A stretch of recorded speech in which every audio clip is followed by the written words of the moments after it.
Hare Krishna. Now we're going to talk about different types of donors, their characteristics, how do we recognize them, how do we inspire them, and how do we continue to inspire them so they will develop a longer lasting relationship with us. So here are some terms that we should know, that when we are raising money for a project, there are certain type of donors that care about certain things. So in general, they care about two types of effects of their donations. They want to see where their donations are going to go. There is one called intrinsic effect, which is what difference their donation will make to a cause or to a public good. Public good is things like universities, hospitals, now in this case our ISKCON. So how is their donation going to be utilized? That's the intrinsic effect. And they also want to know the cause for which they are donating. In other words, they want to know the mission of ISKCON, the reason for our existence, and what are we going to do with their money. The second effect is called the prestige effect. This is the value of recognition that they will get from donating their money. So, for example, if you name a building, if you put a brick in their name, if you put their name on the notice board, on the donor's board, or a plaque, so they have to recognize the value of that gift that they receive in return for the money that they donate. Donations are least when there are no reports made. So when the donors do not receive a report of their donations, meaning where they are utilized, etc., then they may be discouraged to donate. So this may show, this particular section may show that most of these donors are in the mode of passion. But as I said earlier, our job is to graduate them out of these modes and facilitate their giving in a selfless way. But this is to recognize when you initially meet a donor or when the donors are in their early stages. This framework will help you recognize where they are at and how you can inspire them, how you can cultivate them so they become selfless donors at the end. So when we're dealing with these donors, here are certain things we should keep in mind.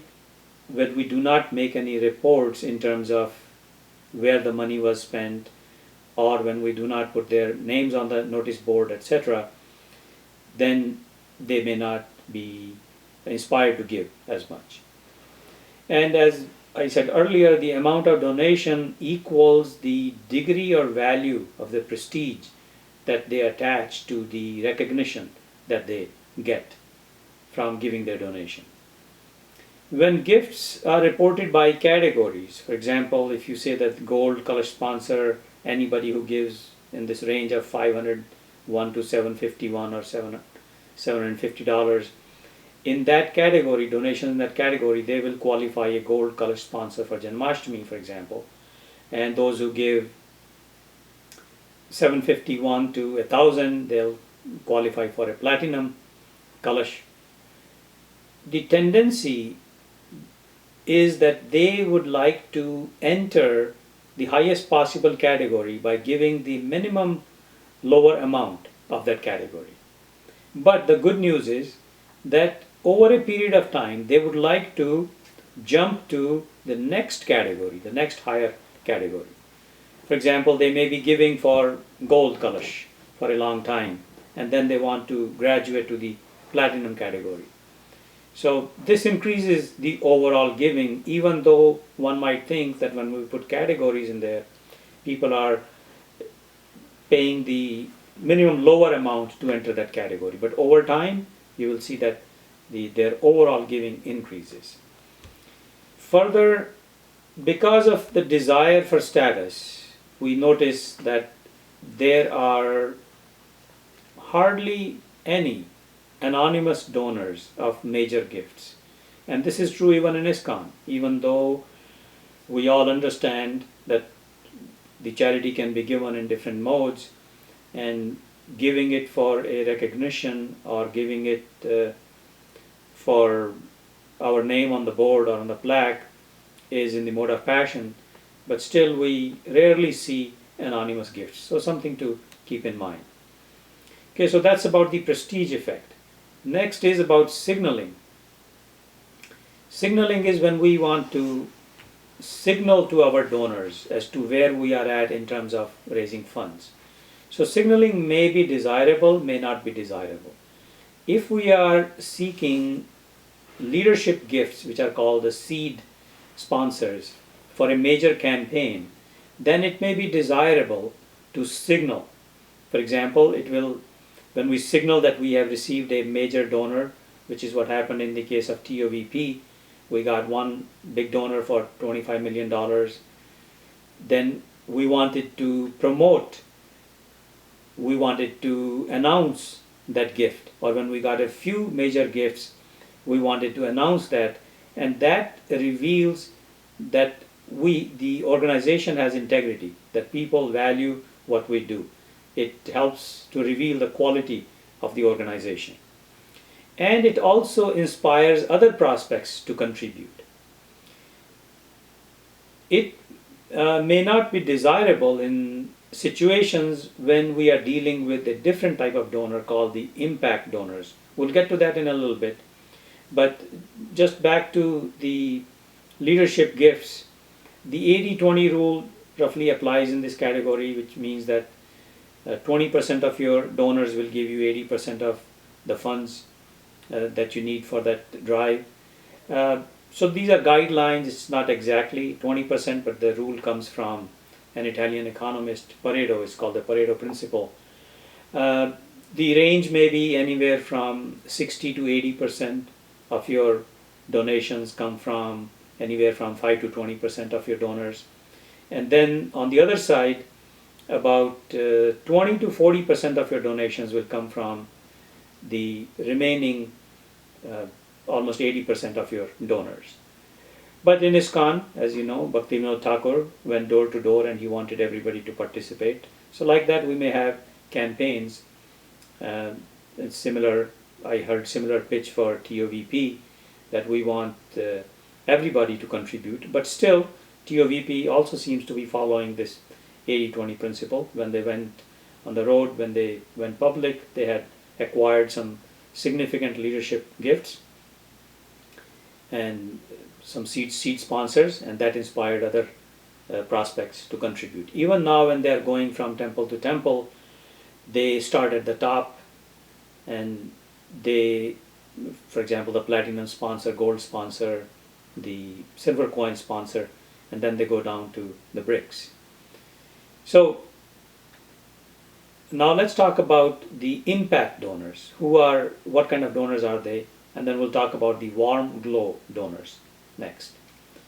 So the impact donor is one who wants to have an impact, who wants to see a difference made by their donation.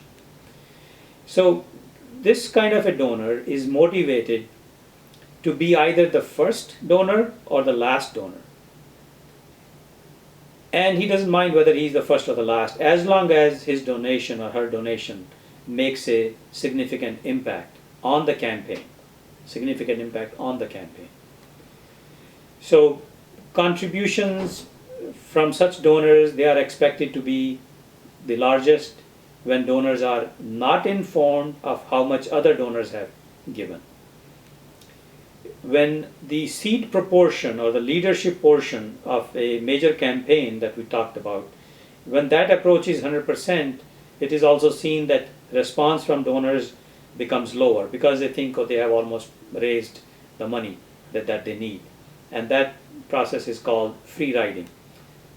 So there are people who might have given you, but since they heard that now your campaign is nearing completion, they don't feel inspired to give because they kind of get this feeling that they are not going to be able to make an impact. It's already done. So the other type of donors are called the warm glow donors. A warm glow donor wants to feel good about his or her donation. So this person is motivated by the good feeling that they derive, he or she derives from making a donation, not by the impact. So The satisfaction for such donors is derived from the very act of donating. They are not affected by how much other donors have given or not given, nor are they affected by the cause to which they are donating. So these people will, in other words, give regardless of the type of the project, regardless of who else is given, because they just feel good by giving. Okay, so this is the two types of donors that we talked about, impact donor and warm glow donor.